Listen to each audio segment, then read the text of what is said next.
Hello, my dear learners. How are you all? I hope you all are doing good. So, my dear learners, here we will discuss a new chapter of your book, chapter 16. Name of the chapter is Vocation. Yes, this is the chapter. Let's see what this chapter all about. First, before that, what is this? What does freedom means to you? आपके हिसाब से freedom क्या है? Draw symbols and write a slogan representing your thought. आपके हिसाब से freedom क्या है? कुछ symbols या कुछ images या कुछ slogan से आप represent कर सकते हैं इस box में बना के. Okay? चलिए. Let's start our chapter. Okay? Let's see what this chapter all about. Here's read a poem about a child who wants to be free from boundaries. इस चैप्टर में हम एक ऐसे बच्चे के बारे में पढ़ेंगे कि किस तरीके से वो बच्चा हर बाउंड्री से वी कैन से फ्री होना चाहता है. उसको लगता है कि उस पे जो रिस्ट्रिक्शंस लगे हैं ना वो उससे वो फ्री हो जाए, है ना. वो लोगों को देखता है जब उसको लगता है कि ये इंसान की लाइफ में कोई रिस्ट्रिक्शन नहीं है, कोई इसको रोकने वाला नहीं है, टोकने वाला नहीं है, वो चाहता है कि वो बन जाए. ठीक है. फिर वो देखता है कि किसी गार्डनर को, कोई वी कैन से जो माली होता है ना, उसको देखता है. उसको लगता है कि इसकी लाइफ भी कितनी अच्छी है, इस पे तो कोई रोक नहीं रहा, कोई टोक नहीं रहा, कोई जॉब का कोई टाइम फिक्स नहीं है, जब मन किया आ गए, जब मन किया. तो वो चाहता है वो गार्डनर बन जाए. जब वो रात में देखता है किसको, चौकीदार को, उसको तो लगता है ये ज्यादा अच्छा है, इसमें तो रात में आप पूरा घूम भी सकते हो, है ना. कोई भी आपको ये नहीं कहेगा जल्दी घर आ जाओ, है ना. और कोई भी ये नहीं बोलेगा कि आप लोग रात में क्यों बाहर हो, है ना. तो वो चाहता था कि वो वॉचमैन बन जाए. तो किस तरीके से पोएट और राइटर अपना वी कैन से ड्रीम्स को चेंज कर रहा था, और वो ड्रीम चूज कर रहा था जिसमें कुछ करना ही नहीं हो, जिसमें कोई रिस्ट्रिक्शन ही ना हो. वो चाहता था कि बस वो फ्री रहे, उसको कोई रोके ना टोके ना, जो हमारे पेरेंट्स करते हैं. बट बेटा ऐसा नहीं है. सब जॉब्स में अपने रिस्ट्रिक्शंस होते ही होते हैं, चाहे वो कोई भी जॉब हो. बट ये चाइल्ड को तो जो उसके हिसाब से लग रहा था कि ये जॉब अच्छी है, इसमें कोई रोकने वाला नहीं, टोकने वाला नहीं, सुबह सुबह मुझे कोई उठाएगा नहीं, है ना. तो वो चाहता था वो बन जाए. देखते हैं कि कौन कौन सी जॉब पोइट या राइटर और ये बच्चा बनना चाहता है. देखते हैं. When the dawn sound means सुबह जब जैसे ही उसको वो मेटल की साउंड आती थी, 10 in the morning, सुबह के 10 बजे. And I walk to school by our lanes, जब वो जाया करता था स्कूल के लिए 10 बजे, जब उसको आवाज सुनाई देती थी. Every day I meet the hawkers crying bangles, crystal bangles. उस टाइम उसको आवाज सुनाई देती थी कि कोई कहता था बैंगल्स ले लो, बैंगल्स ले लो, क्रिस्टल क्रिस्टल बैंगल्स ले लो. There is nothing to hurry him on. There is no road he must take, no place he must go, no time when he had to come home. इसकी life कितनी अच्छी है.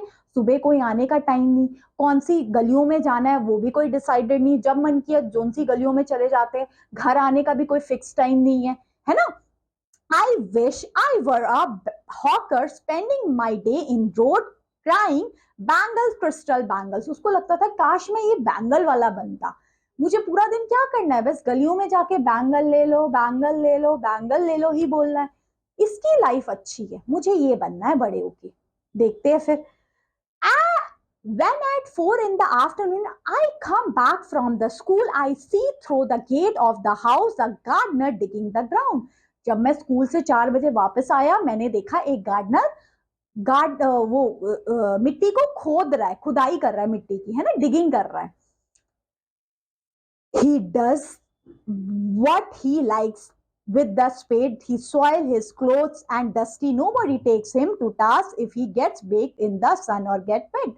Means ये अपने कपड़े भली गंदे कर रहा है, क्योंकि अब गुडाई कर रहा है, उसके कपड़े भी गंदे हो रहे हैं, है ना, और धूप में लगा हुआ है, और इसको कोई घर आने के लिए भी नहीं कह रहा. चाहे कितनी भी गर्मी है, कितनी भी बरसात है, ये तो अपना काम जारी रखता है.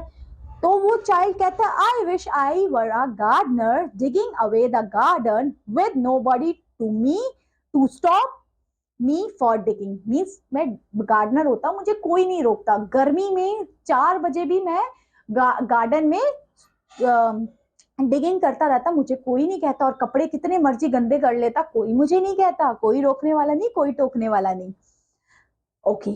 जस्ट एज इट फिर उसके बाद क्या होता है, just as it get dark in the evening and my mother send me to bed. जैसे ही रात होती है, मेरी मम्मा मुझे कह देती है सोने के लिए. I can see through my open window the watchman walking up and down. और मैं वहां छोटी सी खिड़की के बीच में से देखता हूँ एक वॉचमैन इधर से उधर जा रहा है. The lane is dark and lonely, and the street lamps stand like a child with one eye open in his head. और मैं देखता हूँ कि रोड, मेरी पूरी स्ट्रीट एकदम खाली है, कोई बाहर नहीं है, बट एक वॉचमैन ही है जो यहाँ से यहाँ चक्कर काट रहा है. The watchman swing his lantern and walk with his shadow on his side and never once go to bed in his life. उसको लगता है कि इसकी लाइफ कितनी अच्छी है, एक लालटेन लेके घूमना है और उसकी शैडो उसके पीछे जा रही है और उसका कोई तो सोने का टाइम ही नहीं है, ये तो रात में भी बाहर घूम रहा है. फिर ये बच्चा कहता है, I wish I were a watchman walking on the street all night chasing the shadow with my लालटेन. उसको लगता है ये वॉचमैन की लाइफ तो बहुत बढ़िया है, रात में भी घूमने के लिए मिल रहा है. तो वो बच्चा सोचता है अब मुझे बनना है वॉचमैन. देख रहे हो, स्टार्टिंग में बैंगल बेचने वाला, उसके बाद गार्डनर, उसके बाद वॉचमैन. बट ऐसा कुछ है नहीं बच्चों कि आप अगर ये कुछ करोगे, कोई भी काम छोटा बड़ा या इजी होता है, सब काम डिफिकल्ट होते हैं, है ना.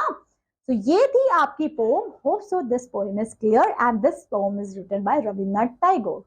Okay, so yeah, this chapter is clear. So that's all, my dear learners, for this class. Have a great day. Bye bye.